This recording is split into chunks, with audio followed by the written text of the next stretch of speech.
ሰላም ጤና ይስጥልን የተወደዳችሁና የተከበራችሁ የጎህ ቴሌቪዥን ተመልካቾቻችን እንደምናላችሁ ከሀገር ውስጥ እንዲሁም ከባህር ማዶ የመራረጥናቸውን ዜናዎቻችንን ይዘንላችሁ ቀርበናል። ዜናውን ወደ እናንተ እያደረስኩ ነው አክሊል ሂሩት አብራችሁ ቆይታ አደርጋለሁ። አብራችሁን ቆዩ።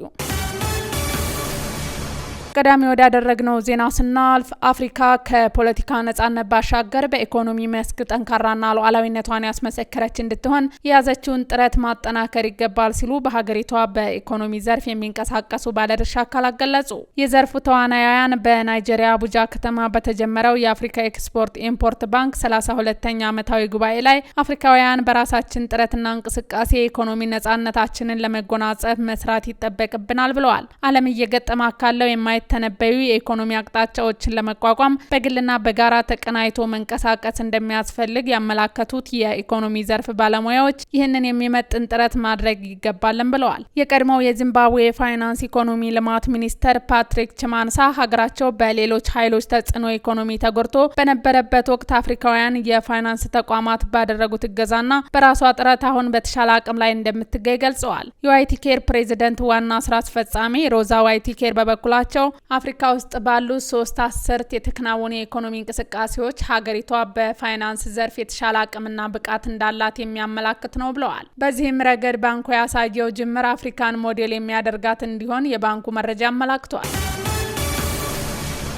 ኢትዮጵያ በቆይታ ጊዜዋና በመረጃ መሰብሰብ የተሻለ አቅም ያላትን ሶስተኛዋን የመሬት ምልከታ ሳተላይት እያለማች መሆኑን የኢትዮጵያ ስፔስ ሳይንስና ጂኦስፔሻል ኢንስቲትዩት አስታወቀ። ኢትዮጵያ ኢቲአርኤስኤስ 01 እና ኢቲስማርት አርኤስኤስ የተሰኘ 2 የመሬት ምልከታ ሳተላይቶችን ከቻይና የሳተላይት ማስወንጨፊያ ጣቢያ ወደ ህዋ መላኳ ይታወሳል። ጠቅላይ ሚኒስትር ዶክተር አብይ አህመድ ኢትዮጵያ ኢቲአርኤስኤስ 02 የሚል ስያሜ የተሰጣትን ሶስተኛዋን የመሬት ምልከታ ሳተላይት በቅርቡ እንደምታመነጥቅ መግለጻቸው ይታወሳል። የኢትዮጵያ ስፔስ ሳይንስና ጂኦስፔሻል ኢንስቲትዩት ዋና ዳይሬክተር አብዲሳ ይልማ እንዳሉት ኢንስቲትዩቱ የተለየ ሳተላይት መረጃዎችን በማደራጀትና በመተንተን ለሀገር ጥቅም እንዲውል እየሰራ ይገኛል ብለዋል። በዚሁ መሰረት 2 ሳተላይቶች በተቀመጠላቸው ጊዜ የተሰጣቸውን ተልዕኮ ማሳካታቸውን ዋና ዳይሬክተሩ ገልጸዋል። ከሳተላይቶቹ የተገኘው መረጃ ለግብርና፣ ለቱሪዝም፣ ለመሬት አስተዳደር፣ ለተፈጥሮ ሀብት፣ ለአደጋ ስጋት ቅነሳና ለሌሎች ስራዎች በግብአትነት መዋላቸውን አመላክተዋል። ተቋማትም የወሰዷቸውን መረጃዎች ጥናትና ምርምርን ጨምሮ ለተለያዩ ስራዎች እየተጠቀሙበት እንደሚገኙ ጨምረው ገልጸዋል። ሶስተኛዋን የመሬት ምልከታ ሳተላይት ከ12 እስከ 18 ወራት ባለ ጊዜ ውስጥ ለማመንጠቅ ዝግጅት እየተደረገ መሆኑንም ዋና ዳይሬክተሩ አስታውቀዋል። የሳተላይት ቁጥር መጨመር የመረጃ ግኝትና ወቅታዊነትን ጭምር እያደገ እንደሚሄድ መናገራቸውን ኢዜአ ዘግቧል። በተለይም ሶስተኛዋ የመሬት ምልከታ ሳተላይት ቀደም ሲል ከነበሩት የተሻለ አቅም ያላት ሲሆን የቆይታ ጊዜዋም ከፍ ያለና የተሻለ መረጃ መስጠት የሚያስችል አቅም ያላት መሆኑን ጠቁመዋል። ለዝርዝር ወደ ያዝናቸው ዜናዎቻችን ስናልፍ በአንጎላ አዘጋጅነት በተካሄደው የአፍሪካ አሜሪካ የቢዝነስ ጉባኤ ኢትዮጵያ የኢኮኖሚ ዲፕሎማሲዋን የሚያጠናክር ውጤታማ ተሳትፎ አድርጋለች ሲል የውጭ ጉዳይ ሚኒስቴር አስታወቀ።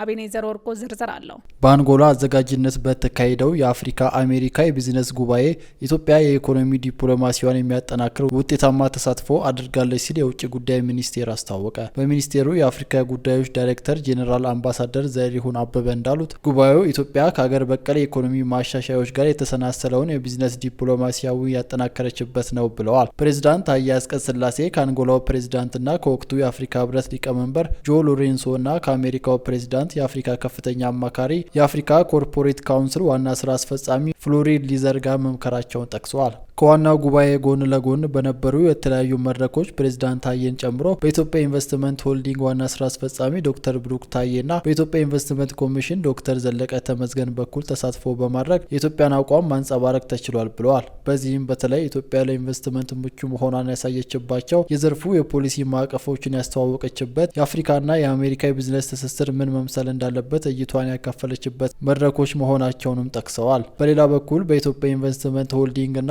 የአሜሪካ ዓለም አቀፍ የፋይናንስ ትብብር መካከል የተፈረመው የመግባቢያ ስምምነት ኢትዮጵያ በቱሪዝም ዘርፍ የጀመረቻቸው ሰፋፊ ጥረቶች ይበልጥ የሚያጠናክር መሆኑን አብራርተዋል። ስምምነቱ ከ200 ሚሊዮን ዶላር በላይ ኢንቨስትመንት ካፒታል የያዘ መሆኑን ጠቅሶ ይህም ኢትዮጵያ የቱሪዝም መሰረተ ልማትን በማስፋትና መዳረሻ ቦታዎችን በማልማት ምቹ ለማድረግ የያዘችውን ውጥን እንደሚያግዝ አስረድተዋል። በተጓዳኝም በጉባኤው የተለያዩ የግንኙነት መረቦች መዘርጋታቸውን ነው አምባሳደሩ ያብራሩት። የኢትዮጵያ ልዑክ በዚህ ጉባኤ ላይ መሳተፉ ከሀገር በቀል የኢኮኖሚ ማሻሻያ ጋር በማስተሳሰር ኢትዮጵያ ለቢዝነስ ዲፕሎማሲ የሰጠችውን ትኩረት የሚያሳይ እንደሆነ ተጠቁሟል። ጉባኤው የሀገሪቱ የኢኮኖሚ ዲፕሎማሲ ጥረቶችን ለማጠናከር እድል የፈጠረ መሆኑን ጠቅሰው በዋናነትም ለኢትዮጵያ ምርቶች ገበያ በማፈላለግ ለዜጎች የስራ እድል በማስፋትና የኢንቨስትመንት መዳረሻዎችን በማፈላለግና የውጭ ቀጥታ ኢንቨስትመንት ለመሳብ ምቹ ሁኔታ መፍጠሩን አመልክተዋል። የኢትዮጵያ ሀገራዊ ምክክር ኮሚሽን በሀገራዊ ምክክር ኢትዮጵያ በጽኑ መሰረት ላይ በሚያቆያት እጅግ መሰረታዊ በሆኑ ጉዳዮች ላይ ብሔራዊ መግባባት ለመፍጠር የሃይማኖት ተቋማት ከፍተኛ ኃላፊነት እንዳለባቸው ገለጹ። ቁም ነገር ሽፈራው ዝርዝር አላት።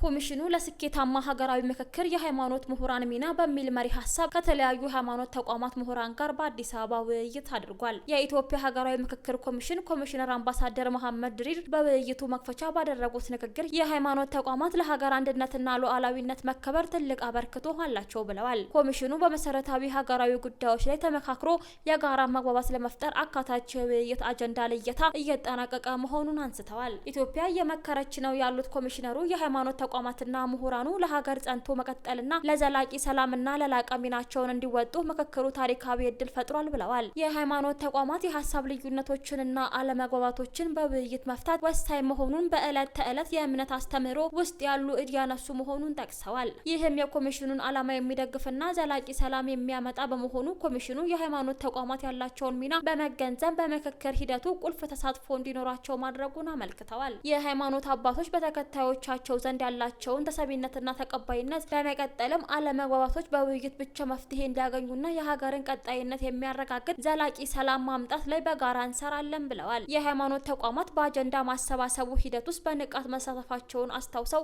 በቀጣይ በትግራይ ክልል በሚካሄደው የተሳታፊዎች ልየታን አጀንዳ ማሰባሰብ ሂደት ተሳትፏቸውን እንዲያጠናክሩ ጠይቀዋል። በመሰረታዊ ሀገራዊ ጉዳዮች ላይ የጋራ መግባባት እንዲፈጠርና ዘላቂ መፍትሄ እስኪመጣ የሃይማኖት ተቋማትና ምሁራኑ ድርብ ኃላፊነታቸውን እንዲወጡም ጥሪ አቅርበዋል። አንዳንድ ባለድርሻ አካላት በምክክር ሂደቱ በመከባበር በመደማመጥና ርህራሄ በተሞላበት መንፈስ በመከባበር በሌላ በኩል ሌሎች የምክክሩ ተሳታፊዎች በዚሁ መንፈስ በምክክሩ ሂደት ላይ እንዲሳተፉና ወደ መግባባት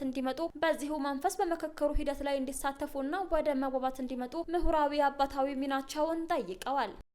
የአሜሪካ ኢሚግሬሽን ባለስልጣን በህገ ወጥ መንገድ በአሜሪካ ይኖሩ የነበሩ 11 ኢራናውያንን በቁጥጥር ስር መዋሉን አስታወቀ። ባለስልጣኑ በአሜሪካ በህገ ወጥ መንገድ ይኖሩ የነበሩ በኢራን ጦር ውስጥ ተኳሽ ሆኖ አገልግሏል የተባለውን ሰው ጨምሮ 11 የኢራን ዜጎች መያዛቸውን አናዶሉ ዘገባው አመላክቷል። የሀገር ውስጥ ደህንነት ክፍል የተጠረጠሩ አሸባሪዎችን ለመለየትና በቁጥጥር ስር ለመዋል ከፍተኛ ጥረት ማድረጉንም ባለስልጣኑ አመላክቷል። የሀገር ውስጥ ደህንነት ክፍል ረዳት ጸሐፊ ትሪሺያ ማክላውያን በሰጡት መግለጫ እንዳስታወቁት በቁጥጥር ስር የዋሉት ዜጎች የቀድሞው የፕሬዝደንት ጆ ባይደንን አጭበርብረዋል። በቁጥጥር ስር ከዋሉት መካከል ሪብቫሪ ካርሚ የተባለው ተኳሽ ሲሆን የእስላማዊ ሪፐብሊክ የኢራን ጦር ሰራዊት መታወቂያ ካርድ በእጁ ተገኝቷልም ብለዋል። ከሊባኖስ ሂዝቦላ ጋር ግንኙነት እንዳለው አምኗል የተባለው ደግሞ የእስላማዊ አብዮታዊ ጥበቃ ጓድ አባል የሆነው ምህራን ማካሪ ሳህሊ ነው ተብሏል። ከተያዙት ውስጥ 7ቱ ከዚህ ቀደም በአደንዛዥ እጽ ወንጀሎች ሰርተዋልም ተብሏል። የእስራኤል የምድር ኮማንዶች ኢራን ውስጥ በድብቅ ይንቀሳቀሱ እንደነበር ተገለጸ። የእስራኤል የመከላከያ ኃይሎች ዋና አዛዥ ኢሊያ ዛሚራ እንዳሉት ለ12 ቀናት በዘለቀው ጦርነት የእስራኤል የምድር ኮማንዶ አባላት በኢራን ውስጥ በድብቅ ስራቸው ሲሰሩ ነበርም ብለዋል። የኮማንዶ አባላት ከእስራኤል ኃይል ጋር በመናበብ እስራኤል የኢራንን የአየር ኃይልና ሌሎች አካባቢዎችን እንድትቆጣጠር ትልቁን ስራ ሲሰሩ እንደነበር የጦር አዛዡ ገልጿል። አዛዡ እንዳሉት እነዚህ ስኬቶች ሊገኙ የቻሉት ከሌሎች ነገሮች በተጨማሪ በአየር ኃይሎች እና በመሬት ላይ በነበሩ የእስራኤል ኮማንዶች አባላት በተደረገ ውህደት ነው ብለዋል። ውድ አድማጭ ተመልካቾቻችን ለዛሬ ያዘጋጀንላችሁ ዜናዎቻችን እነዚህን ይመስሉ ነበረ። አብራችሁን ስለነበራችሁ ከልብ እናመሰግናለን። በያላችሁበት ሰላም